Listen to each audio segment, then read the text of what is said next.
Muito bem, pessoal. Hoje, então, é um dia realmente bastante especial. Nós tivemos a apresentação de crianças, nós vamos participar da ceia, mas hoje, essa semana, na verdade mais dessa semana, já faz umas 2 ou 3 semanas, o Felipe não está aí, né? Está aí.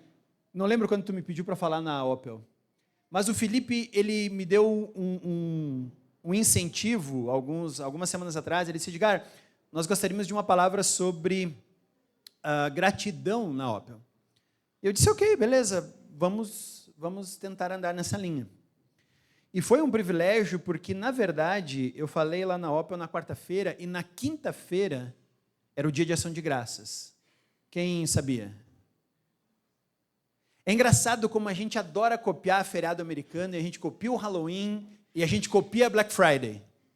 Mas a ação de graças que fica no meio a gente deixa passar, né? E eu, particularmente, acho que a ação de graças ela é extremamente importante. E eu falei para o Felipe, disse: por acaso tu falou, a palavra de gratidão tinha a ver com a ação de graças? Ele disse: não, foi aleatório.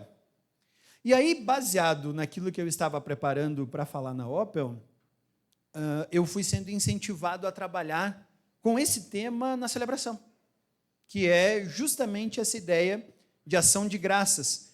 Coisas que nós, cristãos, precisamos estar renovando, assim, muito. Porque, às vezes, nós nos deixamos nos perder no meio do dia a dia, das coisas, dos afazeres, e gratidão passa a não ser exatamente uma marca forte da nossa existência. Mas a gratidão tem que fazer parte da vida do cristão. Então, hoje, o tema que eu quero conversar um pouquinho é a respeito desse tema. Tem uma pessoa, Paul Freston, ele escreveu uma frase bem interessante.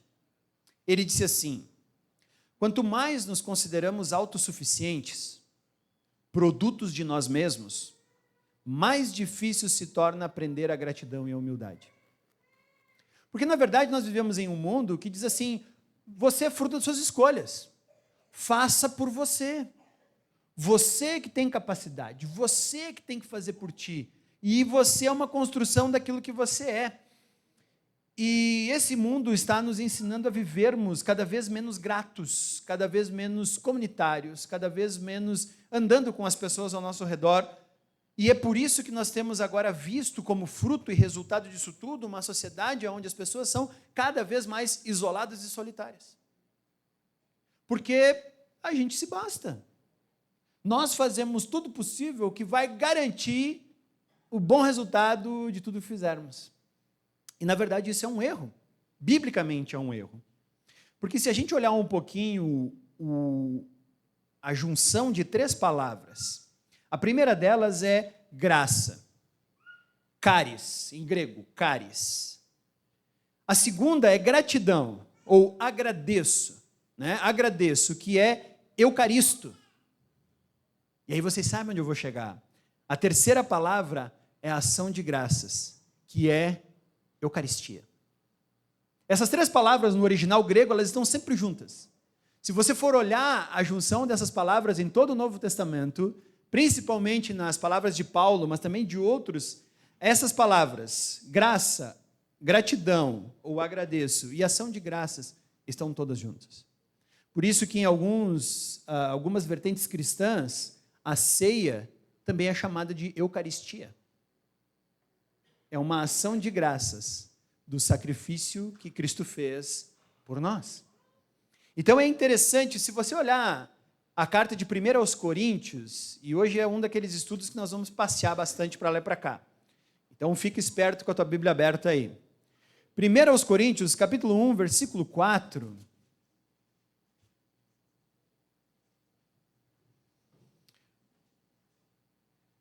Olha o que Paulo fala ali. Eu sempre dou graças,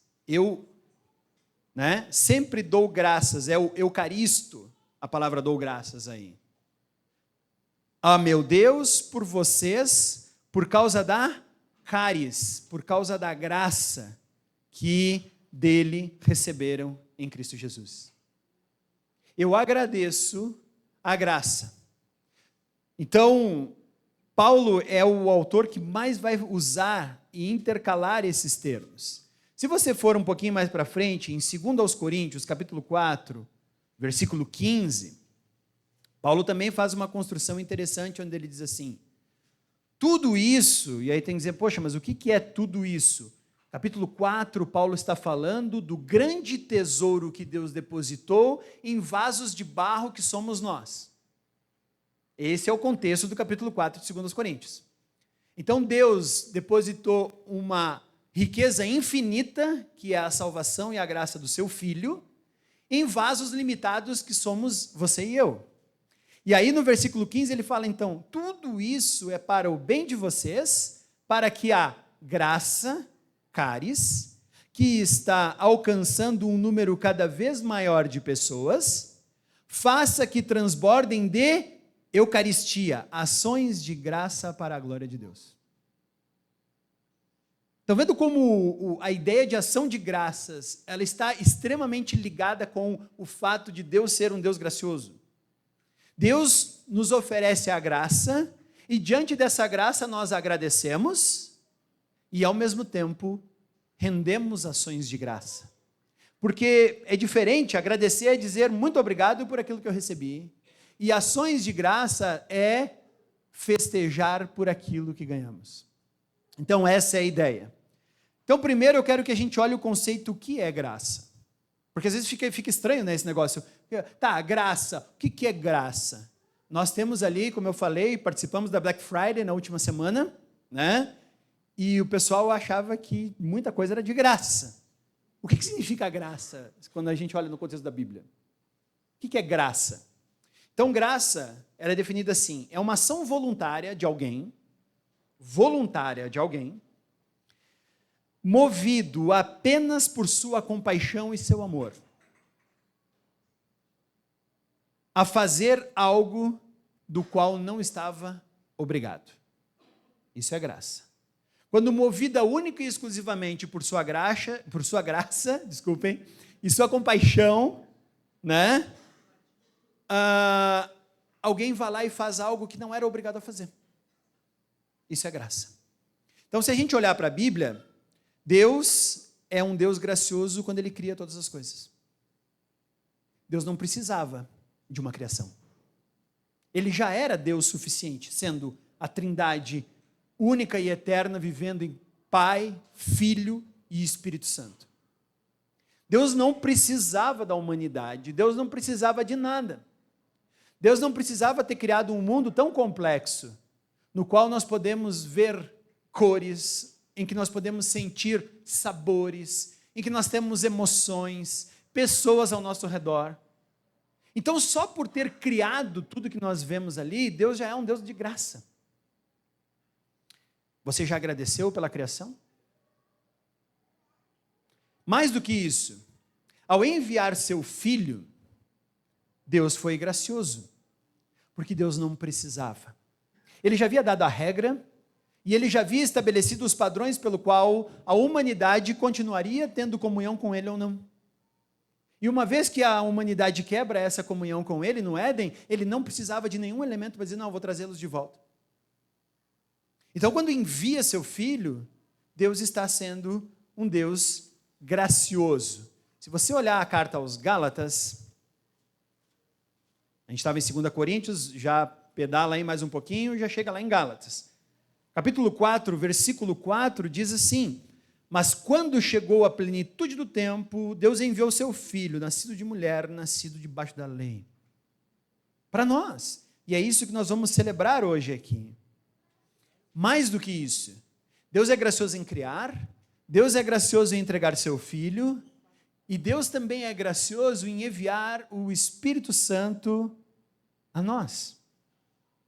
Porque nós não precisaríamos, Deus não precisaria que nós tivéssemos o Espírito Santo habitando em nós, mas Ele é tão gracioso que assim Ele permite.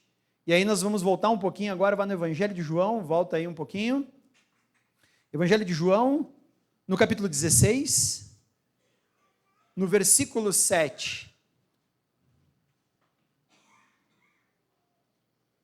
Jesus está conversando com os seus discípulos, e no versículo 7 ele diz assim: mas eu afirmo que é para o bem de vocês que eu vou.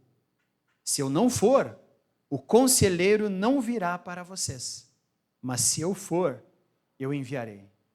O Espírito Santo é o conselheiro da alma de todo cristão. O cristão, quando se torna cristão, ele não vive mais segundo o seu próprio entendimento, ele vive segundo o entendimento do Espírito Santo.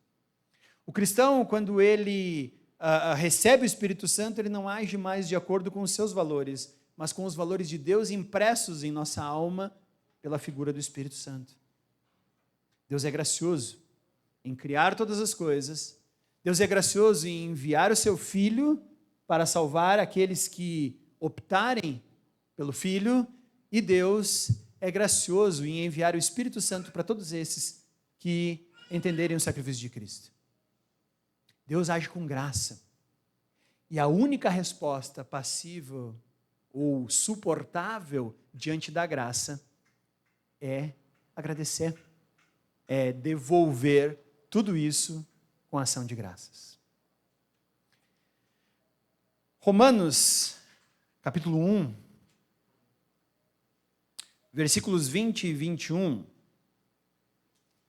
tem uma parte complexa que Paulo está explicando a respeito da teologia e da visão que Deus tem do homem, e ele fala assim, em Romanos capítulo 1, versículo 20, pois desde a criação do mundo, os atributos invisíveis de Deus, seu eterno poder e sua natureza divina, têm sido vistos claramente, sendo compreendidos por meio das coisas criadas, de forma que tais homens são indesculpáveis. Lembra que eu falei para vocês, Deus já é Deus gracioso por apresentar a natureza. O que torna os homens indesculpáveis? Porque tendo conhecido a Deus, não o glorificaram como Deus, nem lhe renderam graças. Mas os seus pensamentos tornaram-se fúteis e o coração insensato deles obscureceu-se. Qual que é a questão aqui? É que o ser humano, a não reconhecer a graça de Deus e não ser agradecido por toda essa natureza, é por Deus agora encontrado culpado, por não render graças ao seu Criador. Então, a ação de graças, ela deve ser a marca do cristão. Agradecer a Deus por todas as coisas, por sua soberania, por todas as coisas que Ele dá, é exatamente isso que Deus pede para que façamos. Agora vamos entrar um pouquinho melhor nisso, então.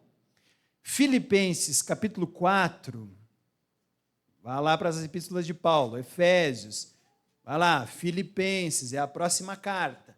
Capítulo 4.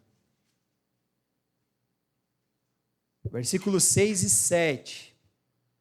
Dizem assim: não andem ansiosos por coisa alguma, mas em tudo, pela oração e súplicas, e com ação de graças, apresentem seus pedidos a Deus. E a paz de Deus, que excede todo entendimento, guardará o coração e a mente de vocês em Cristo Jesus. Isso significa que a ansiedade é inimiga da ação de graças. Diria mais, a ansiedade é a maior inimiga da ação de graças. Porque a ansiedade nos faz perder o foco em Jesus.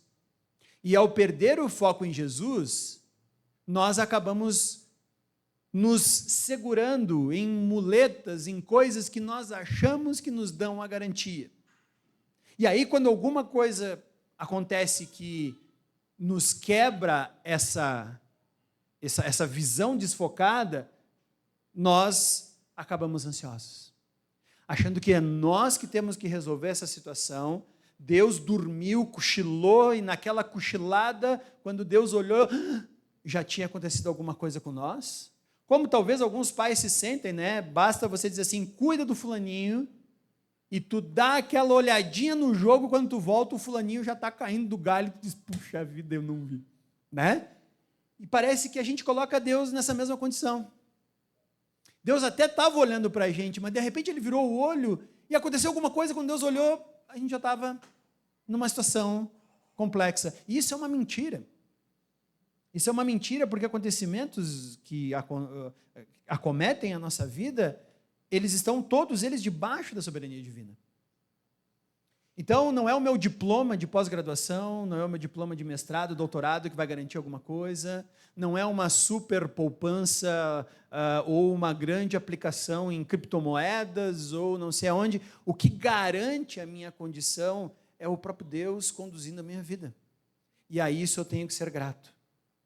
E às vezes algumas coisas acontecerão para ou quebrar os meus ídolos, ou me ensinar a ter uma fé um pouco mais valiosa, ou para mostrar que realmente eu não era tudo aquilo que eu pensava e eu preciso de graça e misericórdia. E isso é importante. Feriado do dia 15 de novembro. Charles e eu fizemos um pedal de Caxias do Sul a São Chico, de São Chico até Arroio do Sal. Foi maravilhoso. Quando Charles e eu chegamos na entrada da praia de Xangri-Lá, a gente se cumprimentou dizendo assim, a gente está muito bom. A gente está muito bom.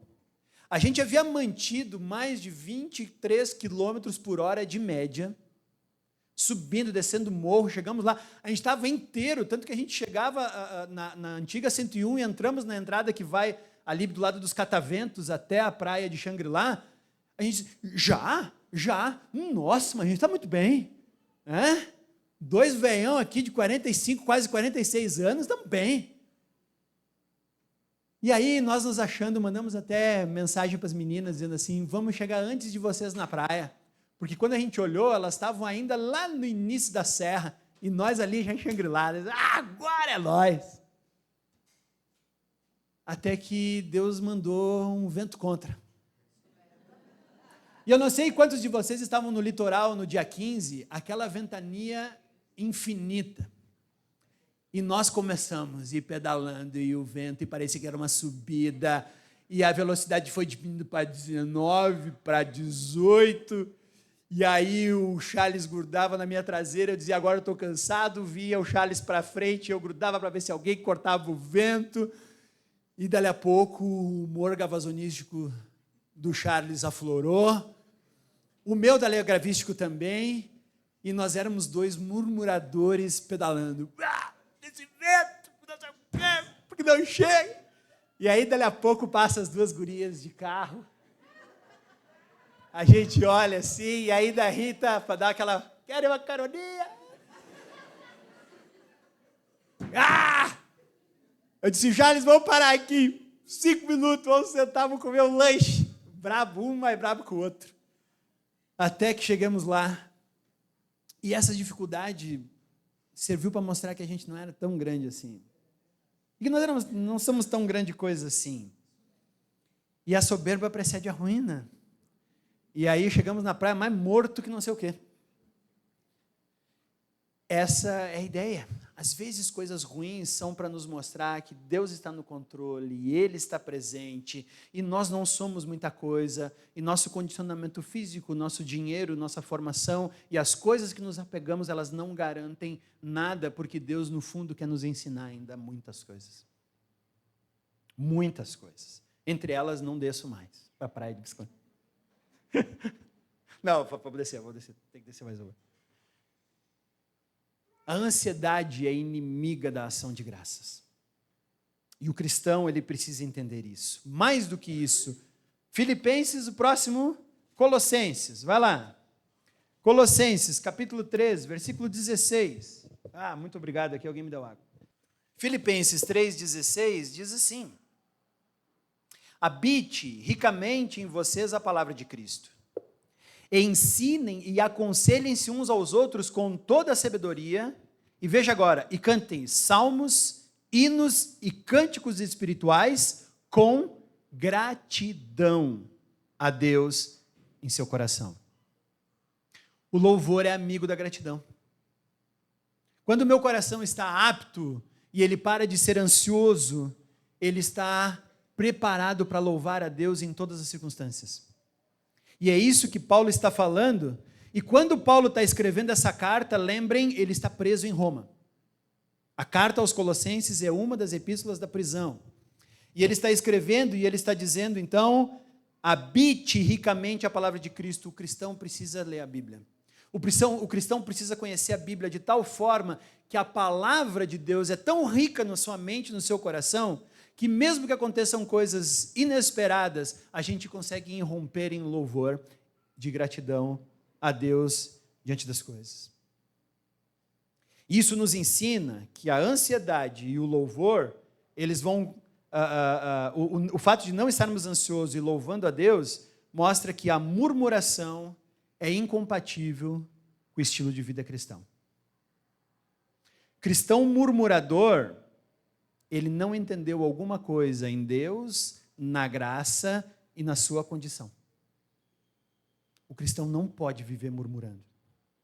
Ele não deve viver porque a murmuração, ela é a mãe da ingratidão. E a ingratidão é a essência da idolatria. Romanos 1, 21. Não reconheceram e não deram graças a Deus. Então, inclusive, em 2 Timóteo capítulo 3, versículos 1 e 2, fala que a ingratidão, ela é a marca maior da apostasia que vai acontecer no final dos tempos. Então, o cristão que vive ingrato é o cristão que vive murmurando. E nós murmuramos por quê? Murmuramos porque estamos enredados em uma trama que nos move rumo à insatisfação, rumo à murmuração. Um medo constante, que é o que? A sociedade na qual vivemos. Compre um produto na Black Friday. O que você comprou? Tudo bem, não precisa me dizer, tranquilo. Eu comprei o iPhone 16 Pro, agora sim eu estou calçado até maio. Maio eles lançam o 17. E aí você já fica obsoleto. Não, eu comprei o carro, o último modelo e tal, até maio. Porque em maio vem o modelo 25, 26 e você está obsoleto. Mas eu comprei... Nós vivemos em uma sociedade na qual toda hora estamos sendo bombardeados por propagandas, coisa que a gente não tinha mais nos streaming, agora até nos streaming, até no YouTube, aonde você entrar vai ter propaganda para dizer para você que você é um fracassado, que você não tem aquilo que eles estão te oferecendo. E aquilo é o melhor que você pode ter. E aí a gente batalha, e a gente luta, e é hora extra, e não sei o quê, para comprar aquele último negócio, que vai durar por talvez 5 ou 6 meses até ser substituído por alguma outra coisa. Então nós vivemos em uma sociedade que nos leva à murmuração, porque você nunca vai alcançar tudo o que eles têm para te oferecer. E você vai estar sempre com alguma coisa velha, com alguma coisa obsoleta, com alguma coisa que você precisaria ter, mas você não tem. Então nós já, ao assistir a alguma coisa, ao ver uma propaganda, já nos tornamos depressivos. Por quê? Porque não temos aquilo. Precisávamos ter. Aquele carro mais econômico, aquele carro mais seguro, aquele carro melhor, aquela casa mais legal, aquela casa que eu ainda não tenho lá na praia, mas aí se você não tem na praia, tu não tem no campo, então eu quero uma casa na praia, no campo, mas aí também tu não tem uma casa em tal lugar, e aí você vai comprando e você vira um colecionador de casa, um colecionador de carro, um colecionador de telefone, um colecionador de um monte de coisa, que só vão te dar dor de cabeça. É pagar IPVA, é pagar IPTU, é correr atrás disso, é reforma, é conservar e não sei o quê. E o Charles me perguntou, você foi para a praia? Fui, porque ele viu que a casa da praia lá estava horrível. Eu desci e corta grama e limpa não sei o quê, e arruma e tal. Aí quando você está descansando assim, é hora de voltar. Amanhã tem a ceia. Né? Sai na corrida. E é isso aí. E aí nós deixamos de viver, e nós deixamos de aproveitar, estamos sempre murmurando. E essa tem sido a constante na nossa vida. Vivermos em uma sociedade mentirosa, mas o pior é acreditar na mentira que a sociedade nos coloca. E isso nos tira o privilégio de agradecermos a Deus, porque a gente está sempre correndo. A gente está sempre para lá e para cá. A gente está sempre com alguma coisa a fazer. A gente está sempre com a mente ocupada, porque tem que fazer alguma coisa, tem que fazer aquilo, consertar aquilo, tem que pegar lá, tem que buscar aqui, e aí a gente se torna murmurador, e não mais um agradecido como deveria ser. Thomas Brooks falou uma frase também, ele diz assim, a graça e a gratidão transformam leões em cordeiros, lobos em ovelhas, monstros em homens e homens em anjos. Ele diz que não são as circunstâncias que determinam a nossa vida. porque as circunstâncias pertencem a Cristo e ao Senhor. Mas o coração que vai receber as circunstâncias, esse depende da nossa construção em Cristo. Então isso é importante. Primeiro aos Tessalonicenses, agora vai mais um pouquinho para frente, a gente estava em Colossenses, né? Vai lá. São as últimas epístolas ali de Paulo antes de Hebreus, porque são as menorzinhas ali, né? Então, antes de você chegar em 1 Timóteo, você tem as cartas aos Tessalonicenses. 1 Tessalonicenses, capítulo 5, versículo 16, diz assim: alegrem-se sempre, orem continuamente, deem graças em todas as circunstâncias, pois essa é a vontade de Deus para vocês em Cristo Jesus. Alegrem-se sempre, orem continuamente, deem graças em todas as circunstâncias. Então, é fácil nós agradecer quando tudo vai bem. Está tudo no controle, está tudo bem, está tudo certo, as contas estão no azul, o meu filho está dormindo no horário certo, a gente está conseguindo tirar uma boa noite de sono, as nossas férias para a Europa já estão tranquilas, né, já estão pagas. Eu só agradeço. Ok? Mas e quando as coisas não vão bem, o que você faz? Reclama? Murmura? Se desespera? Isso não está certo. E eu não estou dizendo aqui que agora o cristão tem que ser um estoico, que é aquela filosofia, principalmente baseada em Sêneca, que diz que nós temos que dizer amém a todas as coisas. O cristão ele não diz amém a todas as coisas, ele vai além, ele dá aleluias a todas as coisas. Nós não apenas suportamos como o Sêneca, não, nós fazemos como Cristo. Nós vamos além, nós agradecemos as circunstâncias da nossa vida.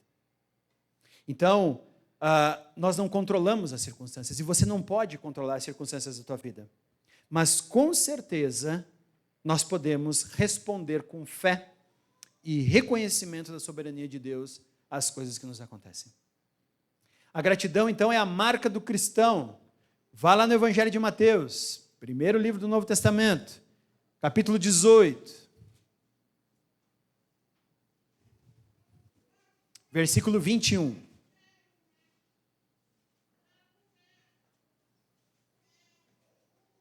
Ali nós temos uma parábola que eu não vou ler toda, mas se você parar para olhar do versículo 21 ao versículo 35 de Mateus 18, nós temos uma parábola muito conhecida por todos aqui, provavelmente, ou pela grande maioria de nós aqui, de que um homem foi perdoado de uma dívida impagável por um senhor. E aí, depois de ser perdoado dessa dívida, ele vai na rua e encontra um outro amigo que devia para ele uma dívida que era pagável. E ele vai lá e pega pelo pescoço esse cara e diz assim: vai me pagar minha dívida agora. E aí o senhor ficou sabendo do que esse servo havia feito, ele chama o outro para conversar.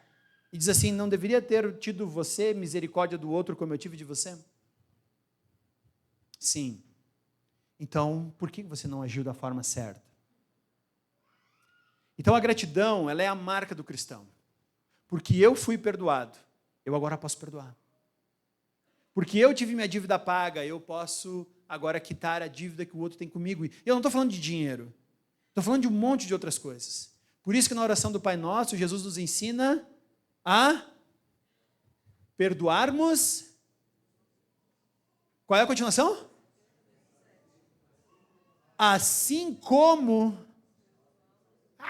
não! Porque nós não estamos dispostos a perdoar. Mas nós estamos bem dispostos a receber sempre perdão de todas as coisas. E Jesus nos ensina que nosso perdão tem que acontecer assim como perdoamos aquele que são os nossos inimigos, depende da versão do Pai Nosso que você aprendeu, aqueles que estão em dívida conosco, mas a ideia é que a gratidão impulsiona a vida do cristão. E não só isso, como a gratidão ou a ação de graças nos impulsiona ao evangelismo. Porque nós queremos falar dessa graça e dessa gratidão àqueles que aí no mundo estão sem esperança, estão murmurando, estão batendo cabeça ali fora num mundo que está oprimindo, esmagando eles. E nós estamos prontos a dizer para essas pessoas: há uma forma de sair dessa pressão. E essa forma é Cristo. Então, resumindo, quem vive reclamando das coisas tem um grande problema, porque acha que possui direitos, ou acha que o seu próprio esforço garante o seu sucesso. E Provérbios 3:34 diz que não é assim. Diz que Deus se opõe aos orgulhosos. Deus se opõe ao orgulho. Eu não posso chegar para Deus e dizer, olha aqui, Deus, eu garanti tudo, tá? Agora só abre as portas do céu e aplaude porque eu consegui. E é a esse tipo de atitude que Deus se opõe. Então o murmurador, ele reclama porque ele acha que ele tem direito, e Deus diz que não é assim. Já o grato, ele reconhece sua incapacidade, sua inferioridade, e aí ele reconhece que tudo que ele recebe faz parte da graça soberana de Deus. E aí nós vivemos em agradecimento e não mais em reclamação e murmuração, porque tudo vem dele. Que a nossa comunidade seja uma comunidade que comemore a ação de graças, não só na última quinta-feira do mês de novembro. Que nós sejamos agradecidos em todas as circunstâncias, todos os dias. E essa seja a nossa ação de graças. E agora nós vamos participar da Eucaristia. Nós vamos participar juntos da satisfação do presente que Deus nos deu, que é o seu corpo e o seu sangue derramado na cruz, para que nós tivéssemos o perdão dos nossos pecados.